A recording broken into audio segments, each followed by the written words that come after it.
जिससे ये H2 अणु बनेगा। इस बंध को अपन बोलते हैं सहसंयोजक बंध।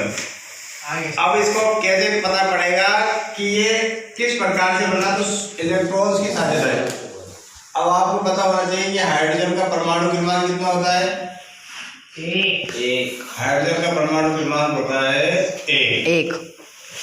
और जो परमाणु क्रमांक होते हैं वही होती है प्रोटॉनों की संख्या। किसकी संख्या? प्रोटॉनों की संख्या। प्रोटॉन की कितना हो जाएगा? एक।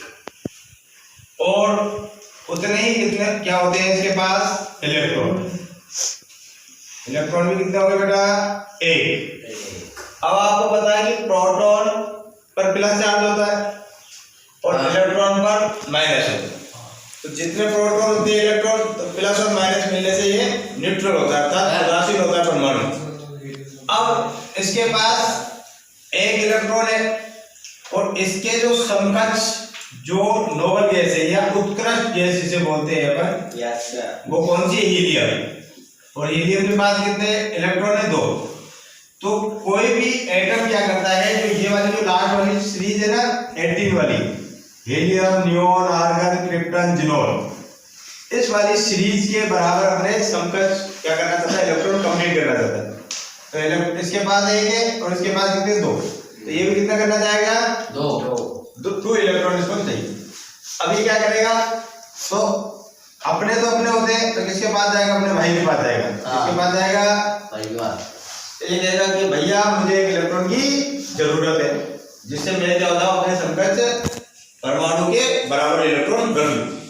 तो ये इससे कहेगा एक इलेक्ट्रॉन मेरे पास है और एक इलेक्ट्रॉन आपके पास है। तो कहता भैया मैं पूर्ण ध्यान दूंगा नहीं, तो कहता मैं भी नहीं दे सकता। तो ऐसे करते अपन साझेदारी कर लेते। तो इन दोनों भैया ने क्या करी? साझेदारी करी। तो साझेदारी करने से क्या हो गया? इस प्रकार से इसकी साझेदारी से तो ये कंप्लीट और इसकी साझेदारी से ये कंप्लीट। तो इनके बीच में क्या बन गया? एकल से संयोजक बंध। कितना बन गया? एकल। एकल से संयोजक क्यों बना? क्योंकि इसके बीच में एक एक इलेक्ट्रॉन का स्थानांतरण हुआ। स्थानांतरण नहीं हुआ, क्या हुई? साझेदारी।